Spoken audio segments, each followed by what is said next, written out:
Residents in Mexico say they've had enough following months of surging illegal immigration. One America's Pearson Sharp has more on how Mexicans say they're fed up with the crime and insecurity created by the migrant caravans.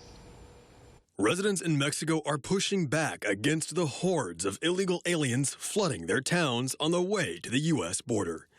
After months of migrant caravans squatting in their neighborhoods, leaving mounds of trash in the streets, and breaking into homes and businesses, Mexicans are calling on their governments to do something.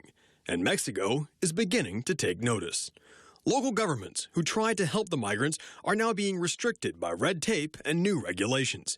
Where drivers once stopped to help the migrants, they're now fearful of being fined for transporting illegals without the proper paperwork. And just a week ago, a caravan of some 3,000 illegals in the state of Chiapas was forced to flee from authorities as police carried out a raid, arresting a record 371 people. New immigration checkpoints have been deployed around the country, and police are on the lookout for migrants arresting people without identification or visas. Those caught are detained at facilities until they can be deported from Mexico.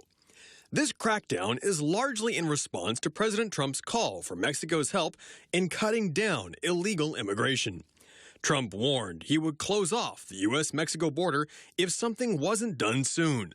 The threat seems to have worked. Mexican President Andrés Manuel López Obrador says the government is working hard to prevent the caravans from reaching the U.S. and says police won't allow migrants to simply go wherever they please. Obrador says they don't want migrants to just have free passage anywhere, and in April alone, Mexico deported some 12,000 illegals. Authorities are also more restrictive about who is given humanitarian visas and which migrants are allowed to stay and work in Mexico.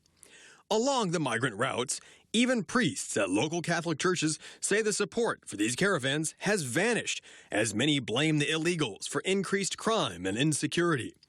Locals say people are tired of helping the migrants because they make a mess wherever they go, they're becoming aggressive, and they simply take what they want when it isn't offered. Faced with this response, many migrants are choosing to turn back to their home countries rather than confront Mexican police or risk the uncertainties of spending months on the border in makeshift camps. But despite the ones who do return to their homes, many more are pushing on to the U.S., and the immigration numbers for April are on track to be the worst so far for 2019. Pearson Sharp, One American News.